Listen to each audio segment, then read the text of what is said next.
Assalamualaikum warahmatullahi wabarakatuh. Di sini kami akan memperjelaskan tentang Kerajaan Mataram Islam. Sebelum memperjelaskan, saya akan memperkenalkan para anggota dari kelompok Kerajaan Mataram Islam. Yang pertama ada Ditya Izky Prasetyo absen 1, yang kedua Brilian Naufal absen 8, yang ketiga Dava Medio Intan absen 9, yang keempat Raka Dwi Saputra absen 29, yang kelima Riyad Raihan absen 31, dan yang terakhir ada saya sendiri yaitu Wahyu Trimarono absen 36.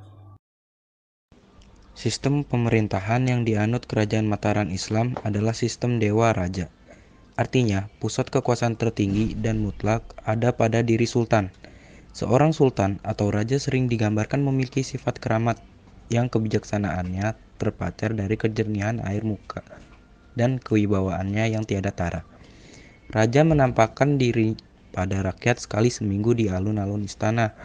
Selain sultan, pejabat penting lainnya adalah kaum priai yang merupakan penghubung antara raja dan rakyat.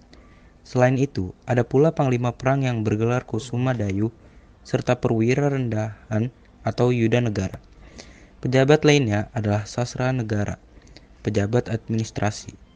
Dengan sistem pemerintahan seperti itu, Panembahan Senopati terus-menerus memperkuat pengaruh Mataram dalam berbagai bidang sampai ia meninggal pada tahun 1601. Ia digantikan oleh putranya Mas Jolang atau Panembahan Sedaing Krapyak dari tahun 1601 sampai 1613. Peran Mas Jolang tidak banyak yang menarik untuk dicatat. Setelah Mas Jolang meninggal, ia digantikan oleh Mas Rangsang dari tahun 1613 sampai 1645. Pada masa pemerintahannya lah Mataram menarik kejayaan, baik dalam bidang perluasan daerah kekuasaan maupun agama dan kebudayaan.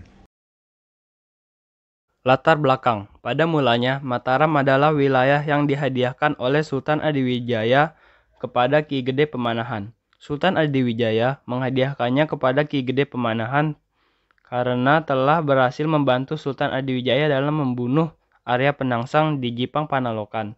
Ki Pemanahan disinyalir sebagai penguasa Mataram yang patuh kepada Sultan Pajang. Ia mulai naik tahta di istananya di Kota Gede pada tahun 1577 Masehi. Di tangan Ki Gede Pemanahan, Mataram mulai menunjukkan kemajuan. Pada tahun 1584, Ki Gede Pemanahan meninggal. Maka usaha memajukan Mataram dilanjutkan oleh anaknya, yaitu Sutawijaya. Sutawijaya atau dikenal dengan nama Panembahan Senapati, sepeninggal ayahnya, ia dilantik sebagai penguasa penting di Mataram menggantikan ayahnya.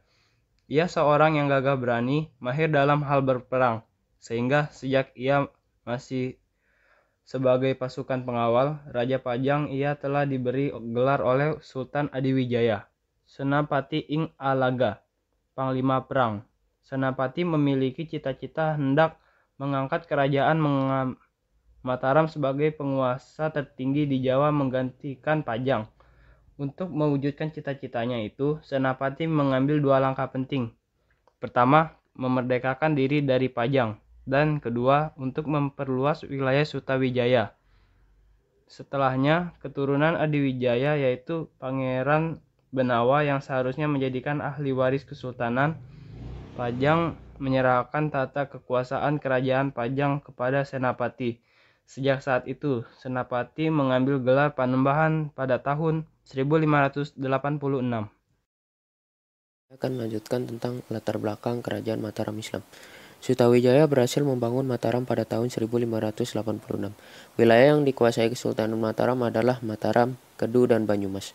Sutawijaya meninggal pada tahun 1601 dan ia menguasai wilayah Jawa Tengah dan Jawa Timur. Di sebelah timur hanya Belambangan, Panarukan, dan Bali yang masih tetap merdeka. Lainnya tunduk pada kekuasaan Senapati, sedangkan di pantai Laut Jawa, Rembang, Pati, Demak, Pekalongan mengakui kekuasaan Mataram. Setelah Sutawijaya meninggal, posisinya sebagai sultan digantikan oleh putranya yaitu Raden Mas Jolang. Ia diberi gelar Sultan Hanya Rawati. Ia memerintah pada tahun 1601 sampai 1613. Pada masa pemerintahannya sering terjadi perlawanan dari wilayah pesisir, yang merupakan salah satu penyebab mengapa Jolang tidak mampu memperluas wilayah Kesultanan Mataram. Dalam menjalankan roda pemerintahan, ia cenderung mengadakan pembangunan dibanding ekspansi. Menjelang wafatnya R.M. Jolang, menunjuk Raden Mas Rangsang sebagai penggantinya. Setelah dilantik, R.M. Rangsang diberi gelar Sultan Agung Hanya Rakusuma Senopati ing Ngalaga Ngabdurrahman. Ia memerintah dari tahun 1613 sampai 1645. Pada masa pemerintahannya, Kesultanan Mataram mengalami kejayaan. Kehidupan sosial budaya masyarakat Mataram kuno sangatlah tertata dengan baik, di mana semua hal selalu berdasarkan hukum Islam, tanpa meninggalkan norma-norma lama begitu saja. Dalam pemerintahan Mataram Islam, raja merupakan pemegang kekuasaan tertinggi dan diikuti sejumlah pejabat kerajaan di bidang keagamaan. Terdapat penghulu, khotib, naid, dan surantana yang bertugas memimpin upacara keagamaan di bidang pengadilan.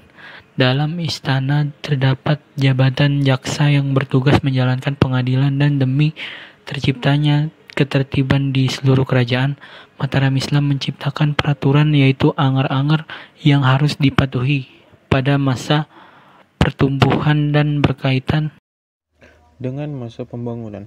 Maka Sultan Agung melakukan usaha-usaha antara lain untuk meningkatkan daerah-daerah persawahan dan memindahkan banyak para petani ke daerah Kerawang yang subur. Atas dasar kehidupan agraris itulah disusun suatu masyarakat yang bersifat feodal. Para pejabat pemerintahan memperoleh imbalan berupa tanah garapan atau yang biasa disebut lungguh, sehingga sistem kehidupan ini menjadi dasar munculnya tuan-tuan tanah di Jawa pada masa kebesaran Mataram. Kebudayaan juga berkembang antara lain seni tari, seni pahat, seni sastra, dan sebagainya. Di samping itu, muncul kebudayaan kejawen yang merupakan akulturasi antara kebudayaan asli Hindu, Buddha dengan Islam, upacara gerbek yang bersumber pada pemujaan roh nenek moyang. Peninggalan dari Kerajaan Mataram Islam. Yang pertama ada makam Imogiri, yang kedua ada Masjid Agung Negara, yang ketiga ada Pasar Legi Kota Gede, yang keempat ada Meriam Syuh Brata dan Meriam Segarawana, dan yang kelima ada Masjid Jami Pakuncen. Mungkin itu saja yang dapat kami sampaikan. Sekian dan terima kasih. Wassalamualaikum warahmatullahi wabarakatuh.